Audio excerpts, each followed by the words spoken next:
नमस्कार दोस्तों। एक बात हम सबको अब समझनी होगी या हम शायद समझ चुके हैं कि राहुल गांधी के लिए न जाने कौन कौन सी संज्ञाएं इस्तेमाल की गई, न जाने कितनी गंदी गंदी गालियां दी गई और किस तरह से अपमानित किया गया। लेकिन जब जब देश पर संकट आया, जब जब देश पर समस्याएं आ सकती थी, गलत नीतियां आई, पूरे देश में सिर्फ एक नेता खड़ा था जो इसके लिए आवाज बन रहा था। उसका नाम राहुल गांधी।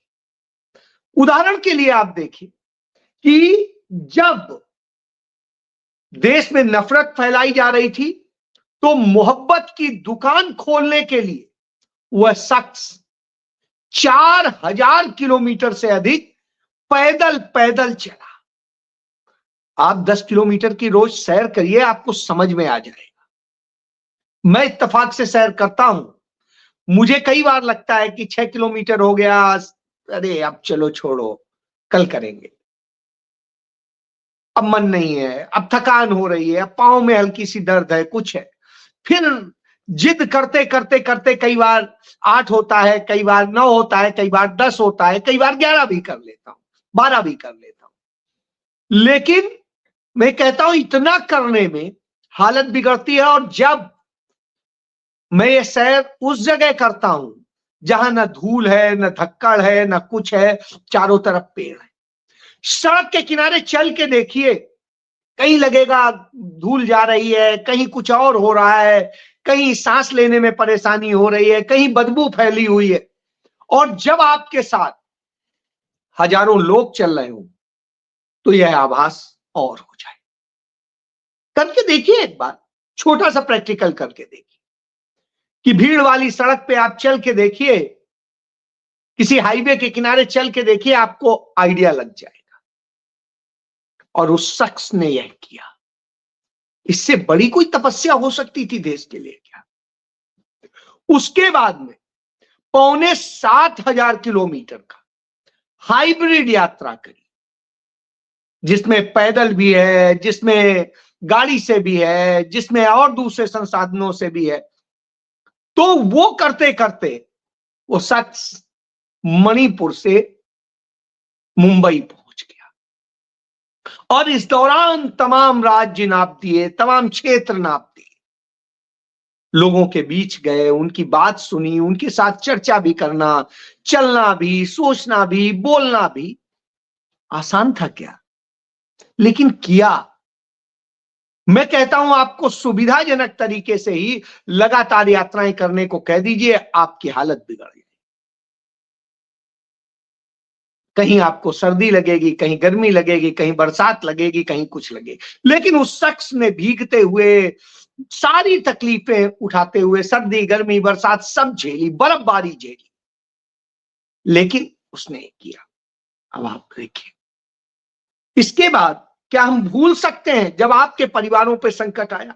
देख लीजिए, मणिपुर में जब हमला हुआ, हमारी बेटियों को नंगा किया गया, हमारे तमाम सारे लोगों की हत्याएं की गई, तमाम संकट आए, आग जल रही थी। प्रधानमंत्री नरेंद्र मोदी हो, अमित शाह हो या रक्षा मंत्री हो, कोई हो, हर संघी भाजपाई डरा हुआ अपने घर में घुसा था।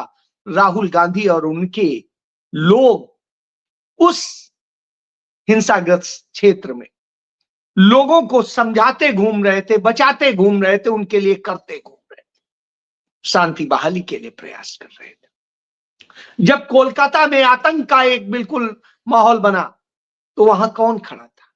राहुल गांधी। जब पुलवामा पर अटैक हुआ और सारी चीजें हुई तो उसको लेकर के किसने आवाज बुलंद की? कौन वहां गया? बता दीजिए मुझे किसी एक और लीडर का नाम। नहीं बता पाएंगे। राहुल गांधी गए, उसी जगह गए और मत्था टेका, उन्हें सलामी दी। बाकी तो उसके नाम पे वोट मांग रहे थे। हाथरस में जब लड़की के साथ गैंग रेप हुआ, दलित लड़की के साथ में, उसके बाद में उसको जला के जिस तरह से मार दिया गया, सबूत मिटाए गए, सब कुछ किया गया, सरकार से लेके सब अपराधियों के साथ खड़े थे, तब कौन गया? राहुल गांधी गए। कोविड काल था, चिंता नहीं की कि क्या होगा। वो उनकी बहन सब गए, धक्का भी खाया, पुलिस वाले ने हमला किया, सोचिए। और उसके बाद जब लोगों को सामाजिक न्याय दिलाने की बात आई, जातिगत जनगणना की बात आई, तो कौन खड़ा हुआ? राहुल गांधी। जब नोटबंदी हुई, लोग मर रहे थे, जाने क्या क्या हो रहा था, तब आवाज कौन बना? राहुल गांधी। और कहा कि गलत डिसीजन। जब जीएसटी के नाम पे लोगों को लूटा गया, बर्बाद किया गया, कारोबार खराब कर दिए गए, आज देश की अर्थव्यवस्था चौपट कर दी गई, कौन बोला? राहुल गांधी। देश की अर्थव्यवस्था की असलियत कौन सामने लाया? राहुल गांधी। आज आपके सामने दिख रहा है। और इसके बाद जब दिल्ली में दंगे हुए, सारी चीजें हो रही थी, मारे जा रहे थे लोग, तो उनके साथ खड़ा कौन था? सिर्फ राहुल गांधी और उनकी टीम, उनके सांसद लोगों की मदद भी कर रहे थे, लोगों को बचाने के लिए भी कर रहे थे और सब कुछ।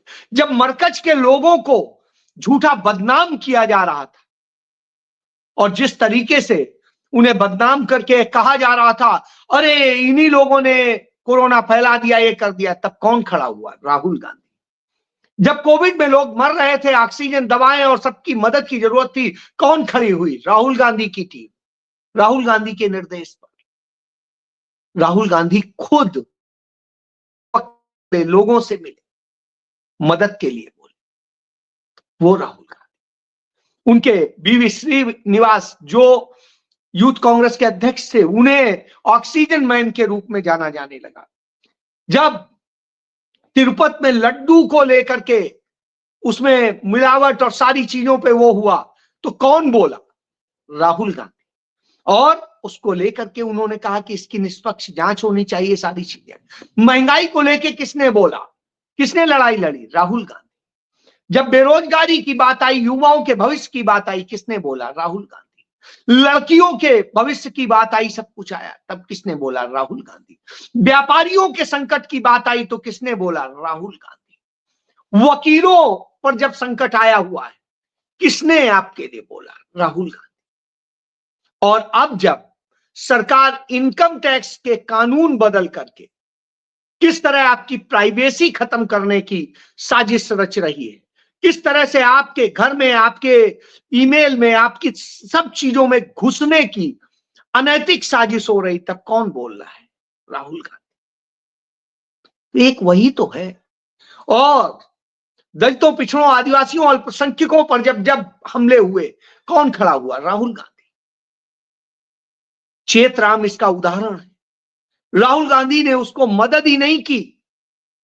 जब राहुल गांधी मुंबई के में पहुंचे, तो वहां धारावी में जाकर के उसके धारावी के हुनर को सबसे पहले पहचानने वाले राहुल गांधी, और वहां ले गए और उन्होंने चमार स्टूडियो में सुधीर राजभर के वहां पर जाकर के चेतराम को हवाई जहाज से बुलवाया और उससे सिखवाया कि देखिए, जानिए कैसे होता है और कीजिए।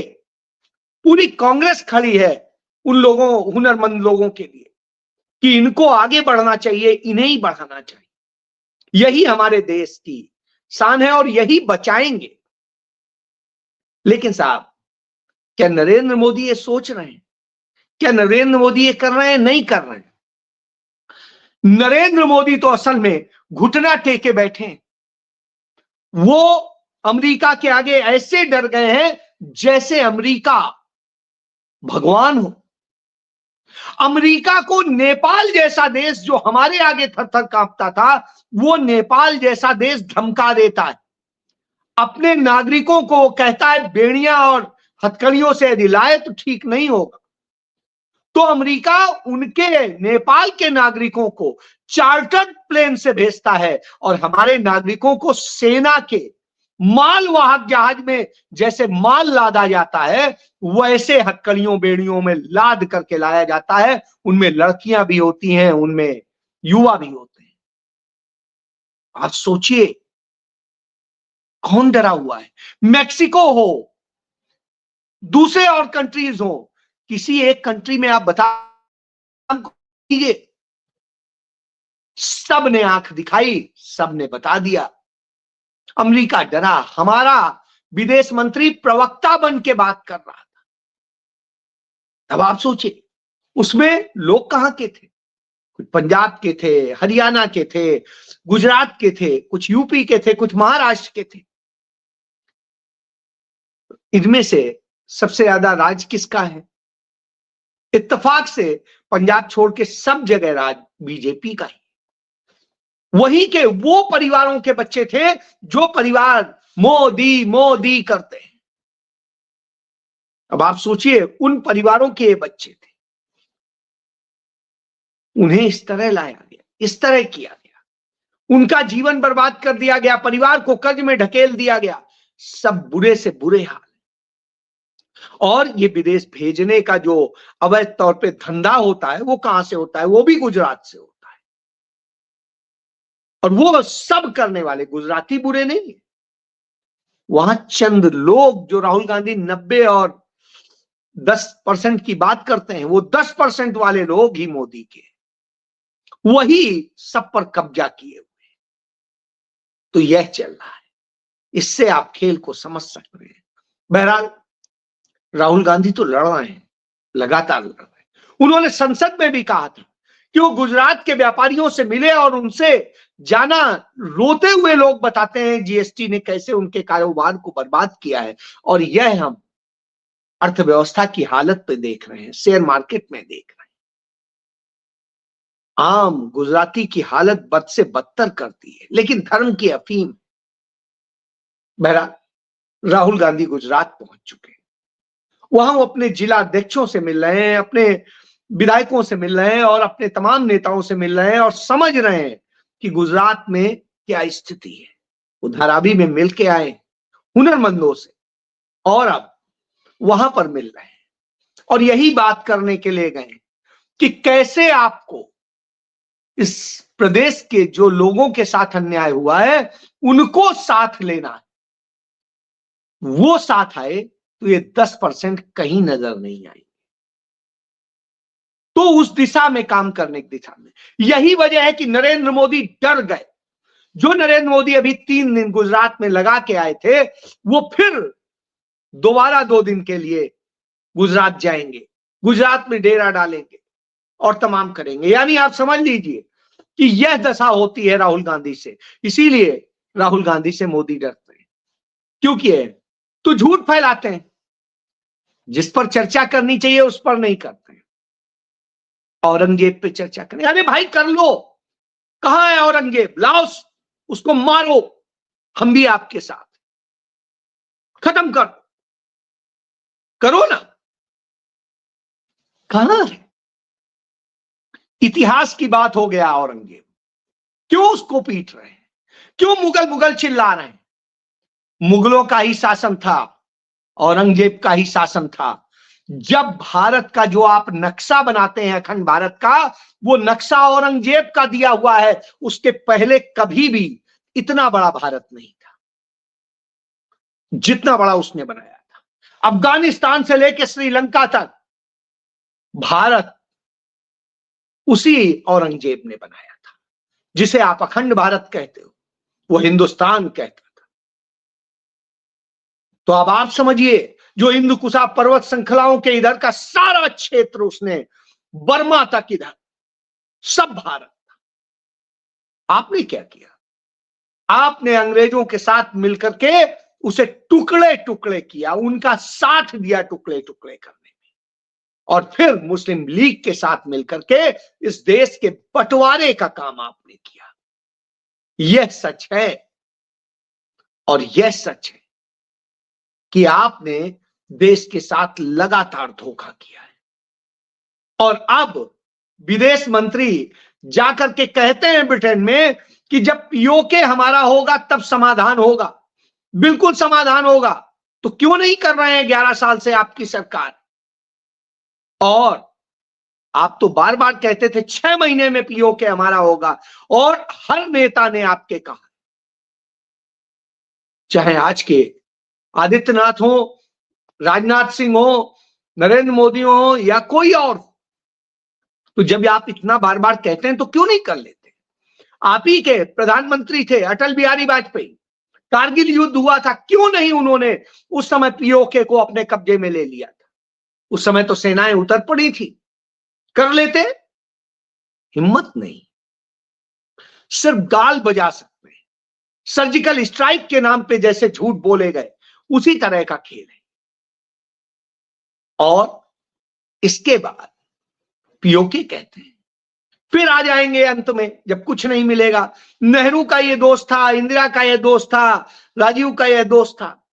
तो साहब, उनमें यह हिम्मत थी कि पुर्तगाल से छीन के गोवा भारत का बना देते थे, चीन से छीन के सिक्किम भारत का बना देते थे, चीन से छीन के नेपाल को भारत का अरुणाचल प्रदेश बना देते थे, और मणिपुर हो, नागालैंड हो, या और ये सब पूरा नॉर्थ ईस्ट का इलाका हो, चीन से, बर्मा से, सबसे लड़ के उसे भारत का हिस्सा बना लेते थे।